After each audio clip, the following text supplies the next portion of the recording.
They rose from the edge of the world, from a frontier dismissed by the empire they would one day command. To the Ming court, the Manchus were a footnote in the frozen forests beyond the Great Wall. Hunters, horsemen, tribal confederations with ambition, but no lineage. Yet history has a habit of shattering hierarchies. At the moment China believed its fate secure behind granite and tradition, a fracture began. It grew silently at first, like ice splitting a mountain from within. No one noticed until it was too late. The mystery that lingers is simple. How did a people born in exile conquer the most populous empire on Earth, then rule 400 million lives, only to watch everything rot from the inside? The answer begins in the 17th century, when the Ming Dynasty bled from 1,000 wounds. Corruption hollowed its bureaucracy. Silver shortages strangled its economy. Banditry, famine, and plague carved open the countryside like scars across a collapsing body.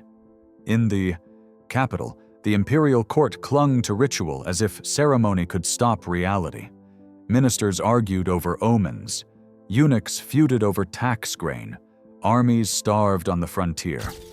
Through it all, the Great Wall stretched across the horizon, a monument to confidence.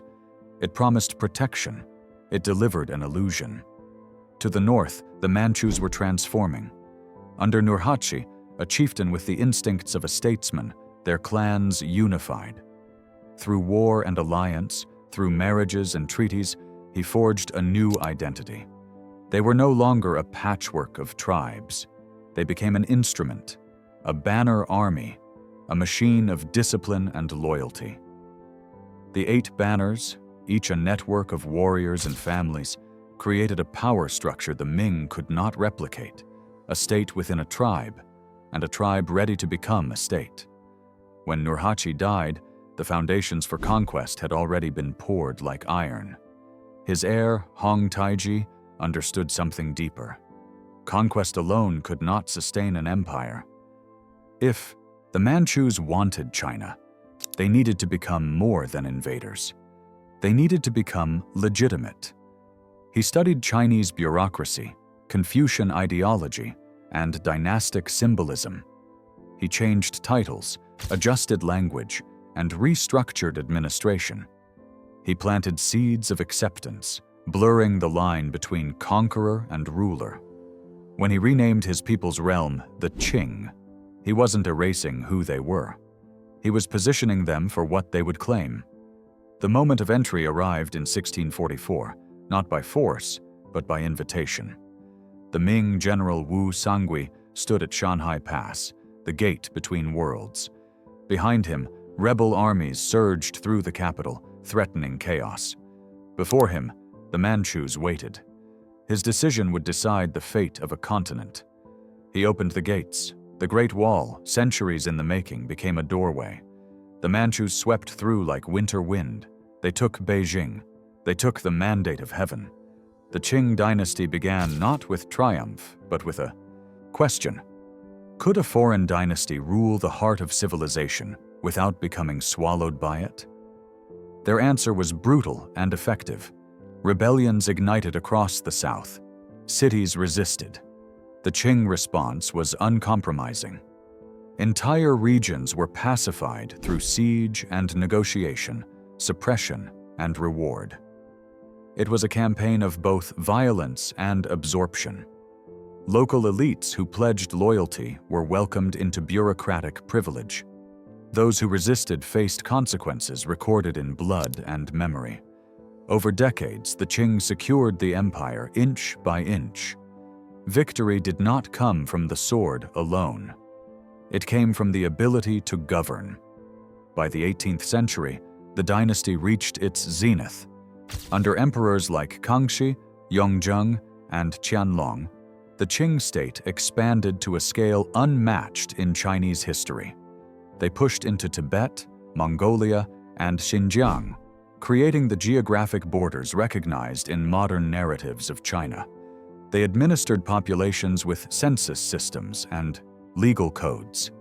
They maintained social hierarchy through Confucian orthodoxy and ritual. They ruled from the Forbidden City with a vision of the world that felt eternal. On paper, it worked. In reality, pressure accumulated like steam in a sealed chamber. The Qing identity was always divided. Ethnically Manchu, politically Chinese, culturally hybrid, they balanced on a tightrope between assimilation and preservation. Bannermen received stipends to ensure loyalty. The dynasty discouraged intermarriage to maintain identity. Hair, clothing, and language were monitored with a quiet anxiety that hinted at insecurity beneath imperial confidence. The Qing did not simply rule China. They were constantly proving they deserved to rule China. Their success held, but the strain was visible to anyone willing to look closely. Externally, the 18th century introduced new currents. European powers arrived with ships that carried maps, missionaries, and mathematics. They came wrapped in politeness, but their ambitions were territorial. The Qing initially approached them like tributaries, foreign envoys seeking recognition. They did not realize they were facing empires that measured power in trade routes, gunpowder tonnage, and industrial capacity. The collision of worldviews did not explode immediately. It simmered. Internally, prosperity dulled the blades of reform. As population soared to hundreds of millions, land could not keep pace. Peasants divided inheritance into fragments too small to sustain families. Local officials manipulated tax systems with creativity born from desperation. Grain reserves mismanaged in good years left provinces exposed in bad ones. Social tension hardened. Secret societies multiplied. Banditry reappeared like an old wound reopened. The Qing state did not crumble. It deteriorated. Then came opium. At first it trickled into port markets, a curiosity, a vice, then a business, then a flood. British merchants, driven by profit and industrial demand, sold opium to reverse the trade imbalance created by Chinese tea and porcelain. Chests of contraband arrived in volumes that restructured economies. The consequences were not just medical, but political. Silver drained from the treasury to pay for addiction.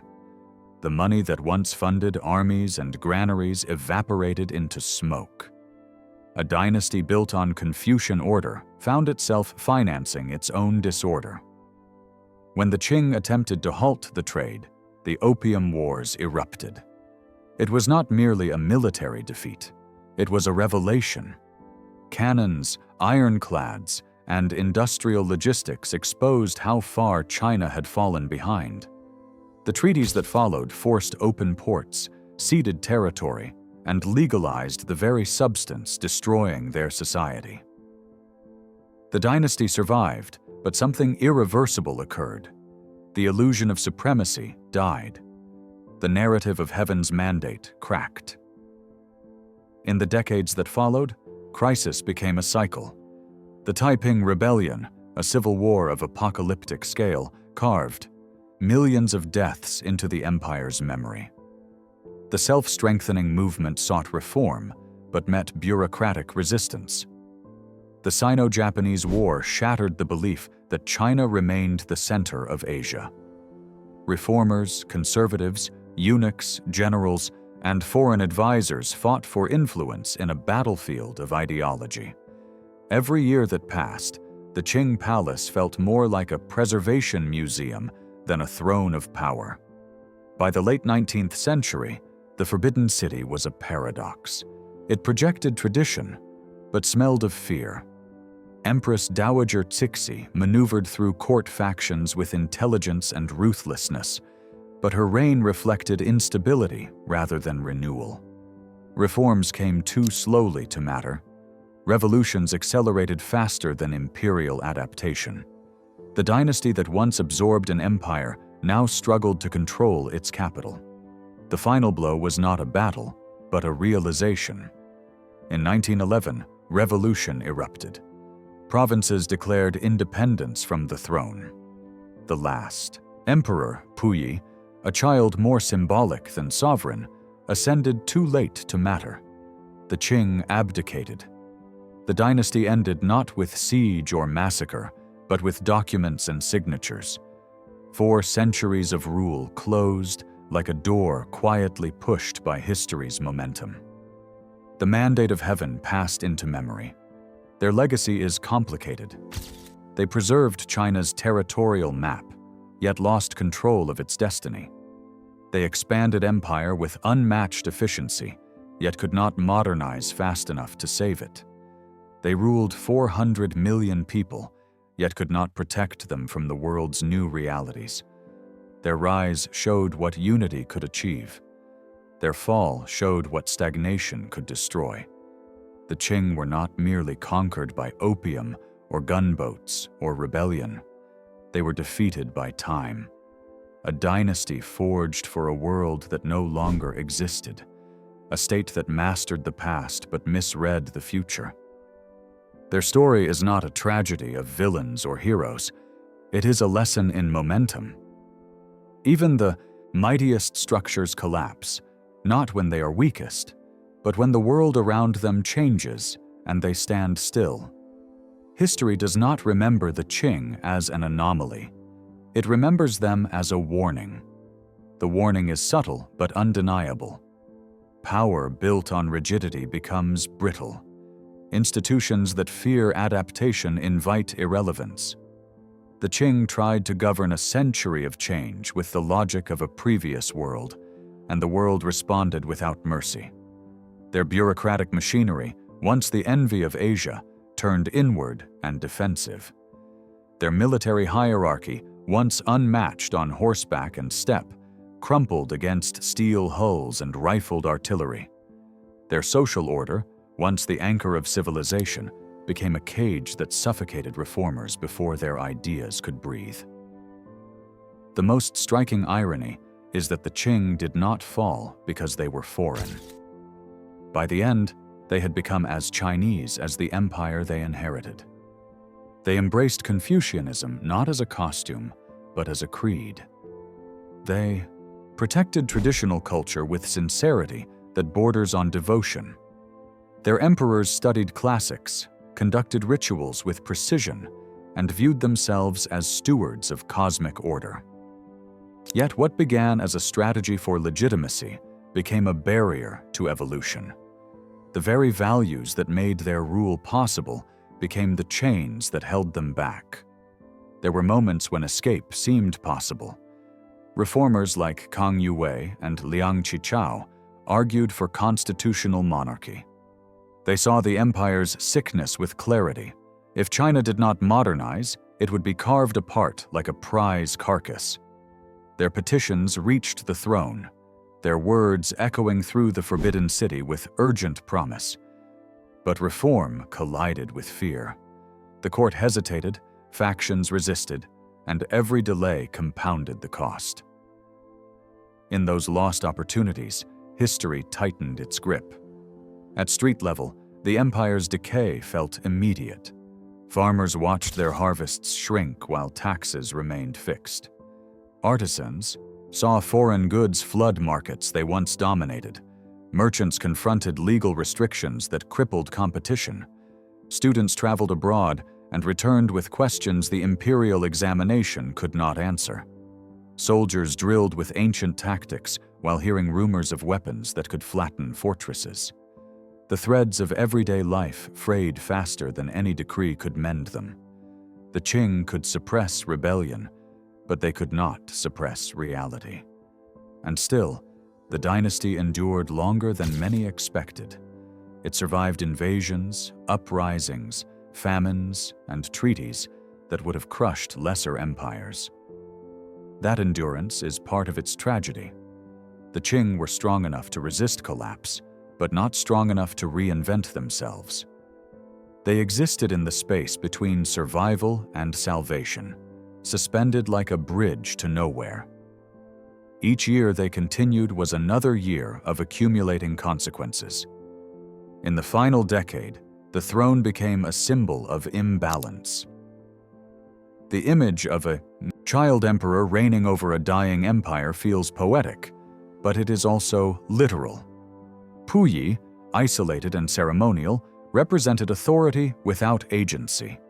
Decisions were made around him, above him, and despite him. His presence on the throne did not signify continuity. It signified absence. A dynasty that once commanded armies across continents now struggled to command the loyalty of its own officers. When the abdication edict was signed, the event felt strangely gentle. After centuries of blood and conquest, empire ended with ink. There was no last stand. No imperial army perished defending the gates. No monarch fled into exile with banners burning behind them. The Qing ended the way dynasties rarely do, with the acknowledgement that time had moved beyond them. For a moment, it seemed dignified, but beneath that dignity lay quiet devastation. A worldview collapsed, a lineage dissolved. A cycle that had defined Chinese governance for millennia broke open. After the fall, the Qing legacy scattered like embers. Bannerman families faced poverty. Nobles negotiated relevance in a republic that did not need them. The Forbidden City transformed from a palace into an artifact. The dynasty's memory became contested ground. Some saw them as conquerors who overstayed their welcome. Others saw them as guardians who preserved a nation's continuity. Both views contain truth. Neither tells the full story. Today, the Qing remain a mirror. Their history reflects the cost of resisting transformation. It reflects the peril of assuming power is permanent and the naivety of believing geography guarantees security.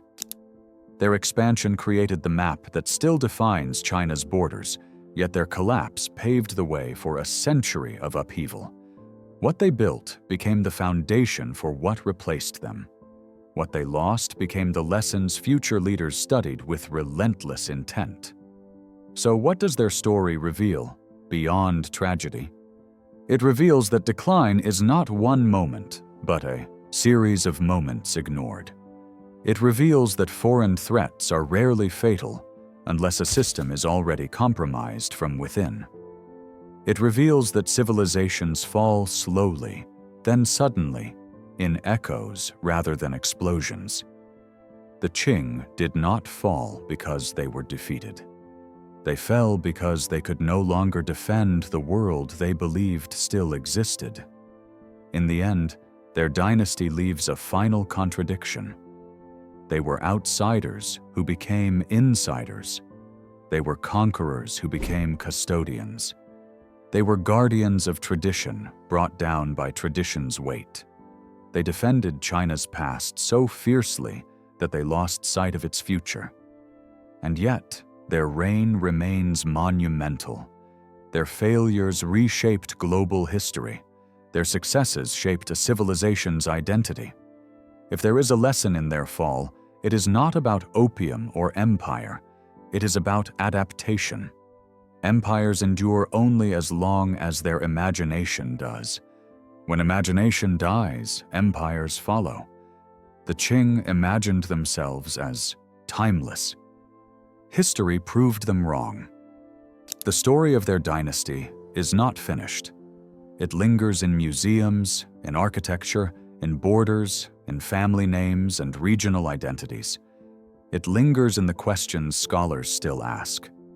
Could they have reformed in time? Could they have balanced tradition and technology? Could they have resisted foreign intrusion without isolating themselves from the world? No answer is sufficient. But every answer changes how we understand them. Their rise remains one of history's great surprises. Their fall remains one of its great warnings. They remind us that power is not an inheritance. It is a performance. It must be renewed, not assumed.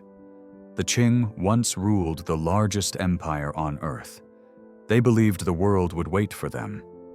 It did not. History does not wait. History moves. And those who do not move with it vanish.